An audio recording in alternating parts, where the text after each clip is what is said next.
sudah kenal dengan saya. Kita sudah bertemu di pertemuan sebelumnya ya. Sebelumnya siapa ya ketua kelasnya di sini? Saya, Bu. Rehan ada yang nggak masuk kali ini? Masuk semua, Bu. Ya, boleh nanti absennya tetap dikirimkan ke saya ya. Siap, Bu. Oke, sebelum kita mulai pembelajaran pada hari ini, Rehan bisa bantu saya untuk memulai doa? Baik, Bu. Sebelum kita memulai pembelajaran pada siang hari ini, mari kita berdoa meminta kepada dan percaya masing-masing. Berdoa mulai. Kita selesai. Oke, terima kasih. Oke, kita bakal belajar untuk kali ini di fotografi. Lebih tepatnya kita akan belajar tentang sejarah dan tema-tema fotografis ya teman-teman. Oke. Nah, sebelum mulai, kalian ada tahu nggak tema dari kedua foto ini masuk ke dalam tema apa dan apa? Kalau yang ini portret, Bu. Ya, yang benar yang kalian sebelah sini. Ya, benar sekali. Nah, apa itu fotografi? Sebelumnya ada yang tahu nggak apa itu fotografi? Menggambar dengan cahaya, Ibu. Ya, benar sekali, Grace. Benar.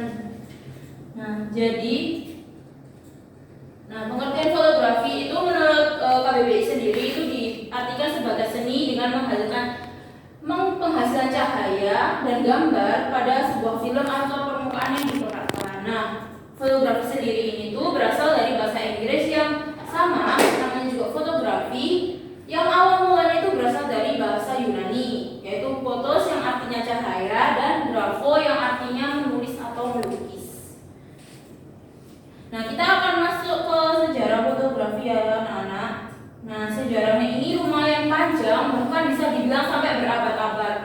Nah, sejarah perkembangannya itu dimulai pada era 1000 Masehi. Di sini tuh belum ditemukan kamera, tapi lebih tepatnya ditemukan konsep dari fotografi itu. Ada salah satu pelajar berkebangsaan Arab, namanya itu Al-Hazir. Pada waktu itu dia itu membentuk ngasih cahaya di suatu lubang yang dia buat.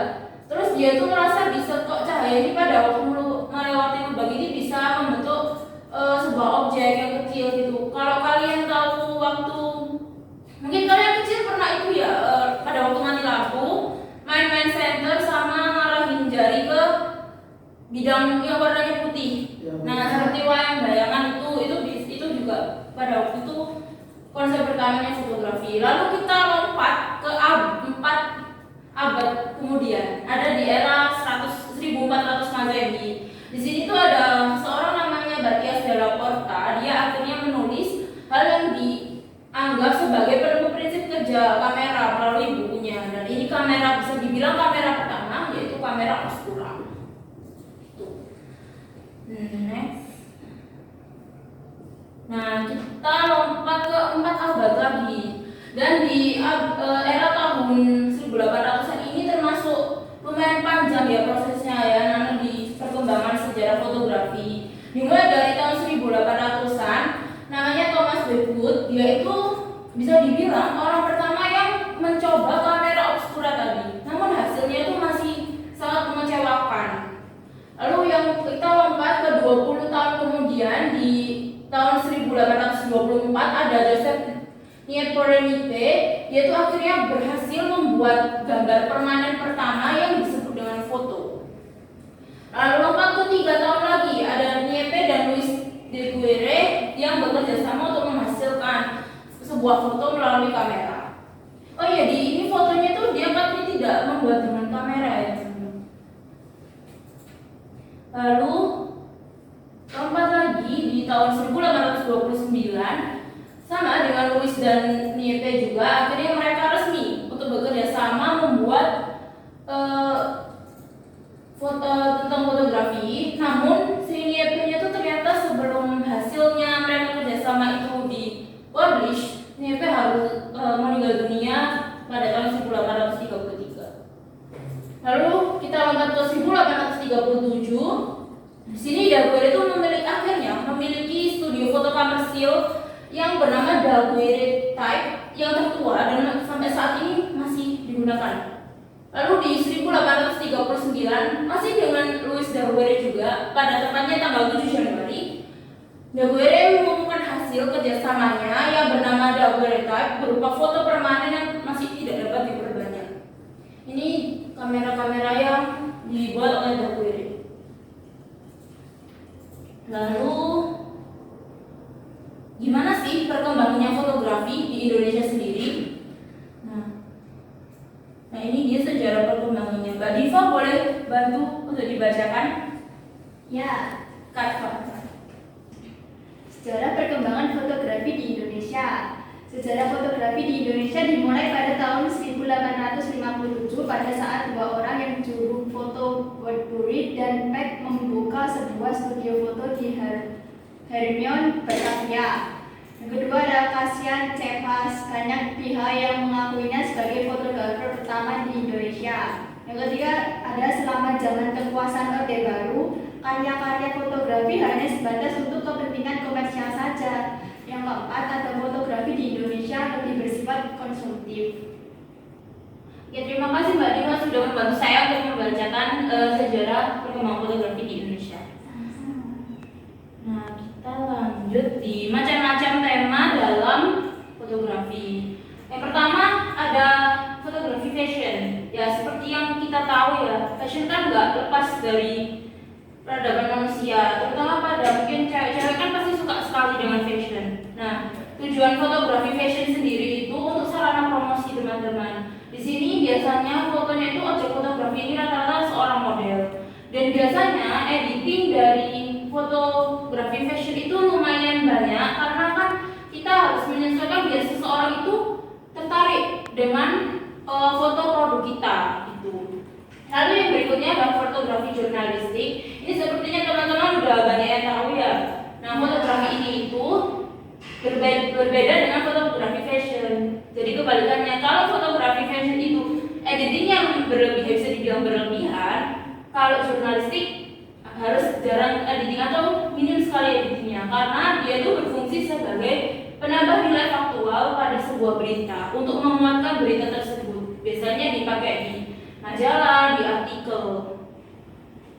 Lalu berikutnya ada fotografi human interest. Nah, biasanya itu digunakan untuk menarik simpati orang-orang pada saat foto ini ditampilkan.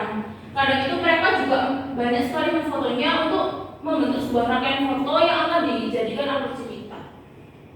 Lalu yang berikutnya ada fotografi night shoot. Dia itu menampilkan keindahan di malam hari. Nah, biasanya diambil di perkotaan. Ini tuh biasanya cocoknya buat city light teman-teman, karena seperti yang kita tahu kan night shoot ya, perkotaan kan biasanya masih ramai saat malam dan itu sangat cantik sekali untuk digunakan teman-teman. Lalu berikutnya Mbak Grace boleh bantu saya untuk membaca ini? Oke, baik Bu. Macam-macam tema dalam fotografi. Fotografi landscape. Objek yang diambil biasanya berhubungan dengan pemandangan alam, bertujuan untuk mengeksplorasi keindahan alam. Fotografi potret berhubungan dengan ekspresi wajah manusia. Biasanya diambil secara candid agar tampak natural. Terima kasih Mbak Grace sudah membantu saya untuk membacakan. Nah, jadi teman-teman, untuk fotografi landscape ini biasanya rata-rata digunakan untuk memotret keindahan alam. Lalu untuk potret sendiri, dia itu berhubungan dengan ekspresi wajah manusia.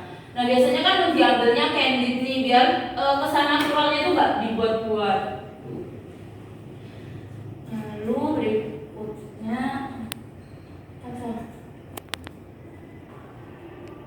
berikutnya ada fotografi street. Itu biasanya dilakukan di ruang publik atau secara terbuka. Biasanya objeknya ini seperti orang yang sedang berjalan-jalan di trotoar atau enggak gitu, sepeda motor yang berlalu lalang. Lalu ada fotografi panning. Dia itu hanya memfokuskan di objeknya saja dan biasanya itu memfokuskan pada objek yang bergerak dengan mengikutinya. Biasanya dia itu keadaan di belakangnya blur ya teman-teman. Jadi dia hanya fokus pada objek.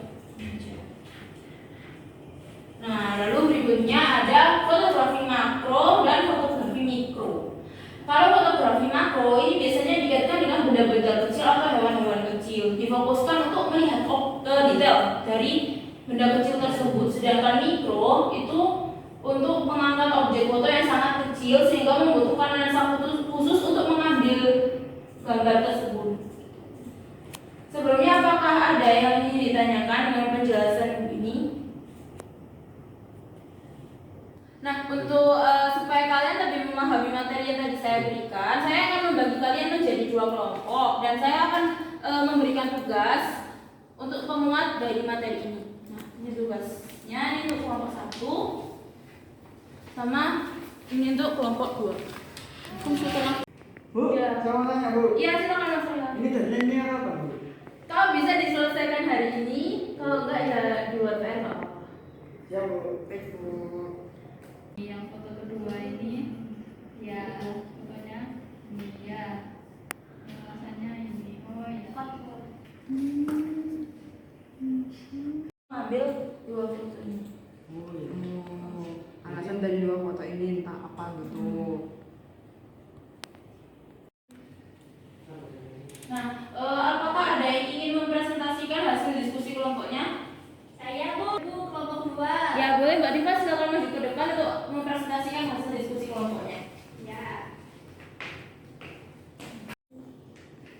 Assalamualaikum warahmatullahi wabarakatuh.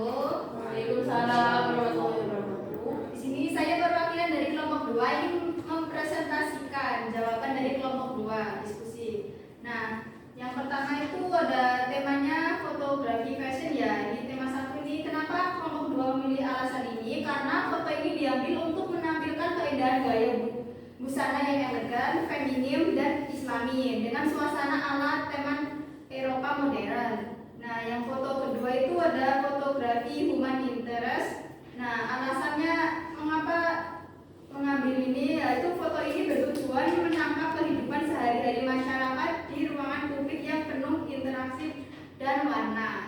Itu dari kelompok 2. Terima kasih. Terima kasih Mbak Diva. Boleh tepuk tangannya anak-anak. Jadi dari penjelasan kelompok 2 itu tadi, seperti yang kita tahu, dapat disimpulkan bahwa ada banyak sekali tema dalam fotografi ya anak-anak. Kalian bisa mengambil tema yang apa yang sesuai dengan ingin kalian potret atau kalian foto. Untuk pembelajaran hari ini, apakah ada yang ingin ditanyakan ataukah sudah paham semua? Sudah paham, Bu? Paham.